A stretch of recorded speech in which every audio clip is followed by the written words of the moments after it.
Picture this. This was the 1960s. Chrysler has just built a car that sounds like a jet engine and runs on practically any liquid fuel you can imagine. It's sleek. It's revolutionary. It's everything the space age promised. 50 lucky Americans get to test drive tomorrow. Then, without warning, the dream dies. The cars disappear, and an entire generation is left wondering what could have been. This is the story of the car America forgot. The story begins where all great American dreams do, in Detroit. In 1954, and the men at Chrysler Corporation were dreaming big. George Hubner Jr. and a small team of engineers were tinkering with something wild, something that had never been tried in an American passenger car before. They were building a turbine engine. These weren't men playing around in a garage on weekends. They were serious engineers with serious backing, working in a Detroit that still believed it could build anything, solve anything, invent the future right there on the factory floor. The city smelled like motor oil and ambition back then. Every major automaker was pushing boundaries, but Chrysler was reaching for something nobody else dared to touch. Not the kind of engine your father drove. Not the rumbling V8 that powered the Chevys and Fords down Main Street, the engine you could hear coming from 3 blocks away, the one that made your chest vibrate when you stood too close. This was different. This was a jet engine, reimagined for the open road. The same basic technology that was powering passenger planes across the Atlantic shrunk down and redesigned to fit under the hood of a family car. It sounded impossible then, and honestly, it still sounds impossible now. By the late 50s, Chrysler had working prototypes. These weren't just experiments sitting in a lab somewhere collecting dust while engineers argued over blueprints. These were actual cars, driving on actual roads, turning heads wherever they went. Chrysler executives would pilot them to auto shows and watch grown men stand there with their mouths open. The turbine engine had fewer moving parts than a conventional engine, just a fraction of the complexity.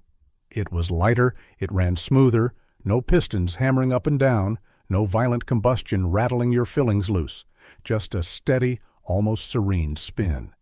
And here's the kicker that made everyone's jaw drop. It could run on almost any liquid fuel. Gasoline, sure, but also diesel, kerosene, jet fuel, vegetable oil. In demonstrations that felt more like magic shows, Chrysler engineers would pour in everything from French perfume to Mexican tequila just to prove a point. They once ran it on Chanel No. 5 just to see the looks on people's faces. The turbine didn't care. It burned clean, it ran quiet, and it promised to liberate American drivers from the tyranny of the gas station, from the worry about what fuel cost or where you'd find it, or whether the guy in the Middle East was going to jack up prices again. Can you imagine what that meant in an era when gas wars were real and fuel shortages loomed on the horizon? The dream reached its peak in 1963. That's when Chrysler unveiled the Turbine car, a limited production run of 50 identical bronze beauties that looked like they'd been designed on another planet. The design came from the legendary Ghia studios in Italy, the same craftsmen who were shaping Ferraris and Maseratis. Every curve screamed future. The body sat low and sleek, painted in a color Chrysler called Turbine Bronze, a metallic copper that caught the light like liquid metal. The headlights rotated when you turned them on, a touch of theater that served no practical purpose except to announce that this car was different. The tail lights looked like afterburners on a fighter jet, glowing red like rocket exhaust. And when you turned the key, the car didn't roar. It whined, a high-pitched hum that started low and built to a steady whistle, a sound that reminded you more of O'Hare Airport than a Saturday night cruise down Woodward Avenue. Chrysler didn't just build these cars to sit in showrooms gathering dust and drawing crowds on weekends. They launched the most ambitious public test drive program in automotive history, something that had never been attempted before and hasn't been matched since. They selected 50 families from across America, everyday people from different walks of life, different cities, different income brackets. They weren't looking for experts or celebrities. They wanted normal Americans. And they gave each family a turbine car to drive for 3 months.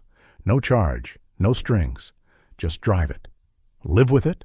Take it to the grocery store. Drive it to work. Let the kids ride in it. Tell us what you think. These weren't celebrities or executives living in mansions in Beverly Hills. They were teachers marking papers at kitchen tables, salesmen making calls on rotary phones, housewives shopping at A&P with green stamps, mechanics with grease under their fingernails. Regular Americans who suddenly found themselves behind the wheel of tomorrow. Imagine being chosen for that. Imagine the letter arriving in your mailbox on a regular Tuesday afternoon, your name typed on Chrysler letterhead, telling you that you'd been selected. Imagine pulling into your driveway in a car that looked like it flew off the pages of a science fiction magazine, a car that hummed instead of rumbled, a car that made your ranch house look suddenly small and ordinary. Your neighbors would gather on their lawns, drawn by that strange turbine whine. Kids would abandon their bicycles and run over. Everyone wanted to know what the future felt like. The families who drove those cars still talk about the experience decades later, their voices getting younger when they remember. They remember the smoothness, the way it accelerated without the lurching and grinding of a conventional transmission. The quiet power, like riding inside a whisper that could still push you back in your seat. They remember the way the turbine spooled up instead of revving, the sound building gradually like a plane preparing for takeoff. They remember people following them in parking lots, strangers approaching at red lights, neighbors showing up with cameras, everyone asking questions, begging for a ride. Store owners would come out of their shops. Police officers would pull alongside just to get a better look. For 3 months, these ordinary Americans were ambassadors of a dream, and they felt it every time someone's eyes went wide with wonder. But even as those bronze beauties cruised through American cities and suburbs, rolling down elm-lined streets in places like Grand Rapids and Tulsa and Portland, storm clouds were gathering. The turbine engine had problems, real problems that engineers couldn't wish away with clever marketing or beautiful Italian styling.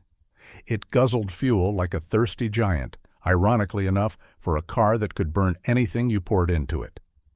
The engine ran hot, really hot, hot enough that you didn't want to brush against it in a parking lot on a summer day. The heat made it tricky in stop-and-go traffic, the kind of bumper-to-bumper crawling that defined rush hour in any American city.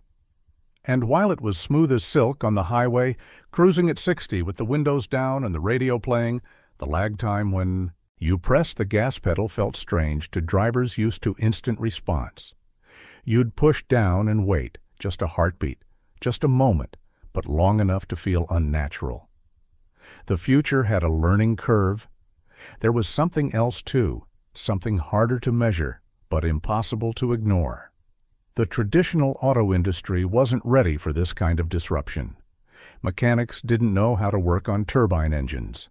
Your local garage, the one where Tony had been fixing Buicks since 1947, where the calendar girls hung next to the tool bench and the coffee was always burnt, that place couldn't help you if something went wrong. Gas stations weren't set up for multi-fuel vehicles. The guy pumping your gas in his Texaco uniform didn't have separate nozzles for kerosene and vegetable oil. The entire infrastructure of American automobiles, from repair shops to parts suppliers to service manuals, was built around piston engines. Changing that meant changing everything. And then there was the elephant in the room, the thing nobody wanted to say out loud at cocktail parties or shareholder meetings: the oil companies. Here was a car that could run on practically any fuel, which meant it could bypass the entire petroleum distribution system that made certain people very, very rich. A car like this didn't just threaten profits. It threatened empires, threatened the carefully constructed network of refineries and pipelines and distribution deals that controlled where fuel came from and what it cost and who got wealthy in the process. Nobody said it out loud, not at first, but the writing was on the wall, written in invisible ink that only certain people knew how to read. By 1966, the program was over. Chrysler recalled all 50 cars, one by one, pulling them back from the families who had fallen in love with them. They told the families thank you, sent them certificates and photos to remember their time with the future, maybe a nice letter on company letterhead, and took the cars back. Some families cried. Some tried to buy their car, offering money they didn't really have just to keep that bronze beauty in the garage. Chrysler said no. Most Americans assumed the cars would be preserved, maybe put in museums where future generations could marvel at what 1963 had dreamed. After all, these weren't just cars. They were pieces of history, proof that America had reached for something extraordinary. Instead, Chrysler destroyed them. 46 of the 50 turbine cars were crushed, melted down, erased from existence like they'd never been born. The official reason was taxes. Chrysler had imported the bodies from Italy, and keeping the cars meant paying hefty import duties year after year. Destroying them was cheaper than preserving them. That was the story anyway. That was what they put in the press releases. Whether you believed it depended on how cynical you were about the world, about money, about the forces that shape what survives and what disappears. Only 9 cars survived. 2 went to museums where they sit today behind velvet ropes under careful lighting. The rest were kept by Chrysler for their own collection or sold to private buyers under strict conditions, contracts that controlled when and how the cars could be shown or driven or even photographed. If you want to see a turbine car today, you have to visit a museum or know a very serious collector, the kind of person who has the resources and connections to own a piece of automotive mythology. For most Americans, the car exists only in faded photographs and fading memories, in stories told by people who are getting older, who remember when tomorrow looked bronze and hummed like a jet. The dream didn't die quietly, though. Through the 70s and 80s, as muscle cars gave way to oil embargoes and fuel economy standards, engineers kept tinkering with turbine technology. There were other prototypes, other experiments, other attempts to recapture that magic. But nothing ever came close to that magical moment in '63 when 50 American families got to drive the future down their own streets, park it in their own driveways, show it to their own kids. The moment passed. The industry moved on, and the turbine car became a footnote, a what-if, a ghost story whispered in automotive circles by people who still believed in the roads not taken. What made it hurt worse was the timing.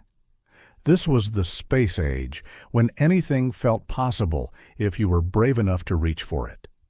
America was reaching for the moon, building rockets that thundered into the sky, dreaming in ways that seemed limitless. Kids wanted to be astronauts. Families gathered around television sets to watch launches. The future was coming, and it looked like chrome and innovation and courage. The turbine car fit that moment perfectly. It looked like something from the Jetsons, like something that should be flying instead of driving. It promised freedom and innovation and the kind of American ingenuity that won wars and built highways and put men in space. It was everything Americans wanted to believe about themselves, everything we told ourselves we were capable of when we set our minds to something. And then it was gone, buried like a dream you can't quite remember when you wake up. People who remember the '60s, who lived through that era of possibility and change, who felt what it was like to believe the future would be better and stranger and more exciting, they often point to the turbine car as a symbol of something larger. It represents the roads not taken, the futures we didn't choose, the innovations that died, not because they didn't work, but because they worked too well, or threatened the wrong people, or simply came at the wrong time. Every era has these moments, these crossroads, where history could have turned differently. Every now and then, someone rediscovers the story. A documentary airs on PBS late at night. An article circulates through car forums and Facebook groups. Enthusiasts gather online and share photos and rumors and memories of memories. There are conspiracy theories, of course, because how could there not be? Stories about oil companies killing the turbine in backroom deals. Tales of secret prototypes hidden in warehouses in the Nevada desert or buried in concrete in Detroit. Most of it is speculation, the kind of mythology that grows around lost dreams. But some of it makes you wonder. But here's what we know for certain. For a brief window in American history, we had a car that could have changed everything. It existed. Real people drove it. Real families made memories in it. And then, for reasons that still spark debate in comment sections and collector circles, it disappeared. The dream was real. The destruction was real. What remains is the question of why. The few surviving turbine cars sit in museums now, bronze monuments to what might have been, roped off and silent most days. When they're occasionally started up for demonstrations, maybe once a year for a special event, that distinctive whine still turns heads, still makes people stop and listen. Crowds gather around, just like they did in '63. They take photos on phones that would have seemed like magic back then.